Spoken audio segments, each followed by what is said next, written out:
Khalifa Abdul Hamid. Khalifa Abdul Hamid. ਹਾਂ। ਅੱਛਾ, ਉਹ ਪਾਰਟ ਟਾਈਮ ਜਿਹੜਾ ਉਹ ਲੱਕੜੀ ਦਾ ਕੰਮ ਕਰ ਰਿਹਾ। ਨਹੀਂ, ਉਹ ਅਸਲ ਦੇ ਵਿੱਚ ਜਿਹੜਾ ਨਾ ਉਹਦੇ ਜਿੰਨੇ ਵੀ- ਰੋਜ਼ਗਾਰ ਦਾ ਜਿੰਨੇ- ਸ਼ਾਇਦ ਜ਼ਰੀਆ ਸੀ। ਉਹ ਰੋਜ਼ਗਾਰ ਨਹੀਂ ਸਨ ਹੈਗੇ ਉਹਨਾਂ ਦੇ। ਉਹ ਸੁਲਤਾਨ ਜਿੰਨੇ ਵੀ ਸਨ ਨਾ, ਉਹਨਾਂ ਨੂੰ ਕਿਸੇ ਨਾ ਕਿਸੇ ਚੀਜ਼ ਦੇ ਵਿੱਚ ਉਹ ਆਪਣੀ ਇੱਕ ਸਕਿੱਲ ਪੈਦਾ ਕਰਦੇ ਸਨ।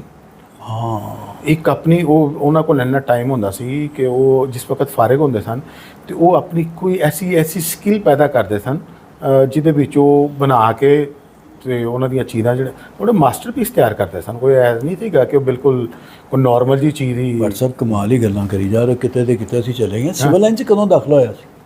ਸਿਵਲ ਲਾਈਨ ਬਸ ਮੈਟ੍ਰਿਕ ਤੋਂ ਬਾਅਦ ਜਿਹੜਾ 81 'ਚ ਨਹੀਂ 86 ਦੇ 'ਚ ਸੌਰੀ ਮੇਰਾ ਹਾਂ 86 ਹਾਂ 86 'ਚ ਮੇਰਾ ਦਾਖਲ ਹੋਇਆ ਹੈ ਕਿਉਂਕਿ ਬਸ ਮੇਰੇ ਕੋਲੋਂ ਜਿਹੜਾ ਮੈਡੀਕਲ 'ਚ ਲਿੱਤਾ ਦਾਖਲਾ ਤੁਸੀਂ? ਹਾਂ, ਮੈਂ ਇੰਜੀਨੀਅਰਿੰਗ ਦੇ ਵਿੱਚ। ਅੱਛਾ। ਲੇਕਿਨ ਮੇਰਾ ਖਿਆਲ ਹੈ ਕਿ ਮੈਨੂੰ ਗਵਰਨਮੈਂਟ ਕਾਲਜ ਹੀ ਜਾਣਾ ਚਾਹੀਦਾ ਸੀ। ਅਸੀਂ ਗਵਰਨਮੈਂਟ ਕਾਲਜ ਛੱਡ ਕੇ ਤੇ ਸਿਵਲ ਲਾਈਨ ਆ ਗਏ ਇੰਜੀਨੀਅਰਿੰਗ ਦੀ ਮੁਹੱਬਤ ਮੇਰੇ ਵਿੱਚ। ਵਰਗਾ ਹੀ ਕੰਮ ਕੀਤਾ ਤੁਸੀਂ। ਤੇ ਉੱਥੇ ਚੰਗਾ ਮੈਂ ਪੜ੍ਹਾਇਆ ਅਬਦੁੱਲਾ ਸੀ। ਮਨਸੂਰ ਦੀ ਮੁਹੱਬਤ ਦੇ ਵਿੱਚ ਐਮਏ ਕਾਲਜ ਚਲਾ ਗਿਆ। ਹਾਂ, ਤੇ ਉਹ ਮੇਰਾ ਗਵਰਨਮੈਂਟ ਕਾਲਜ ਹੋ ਰਿਹਾ ਸੀ।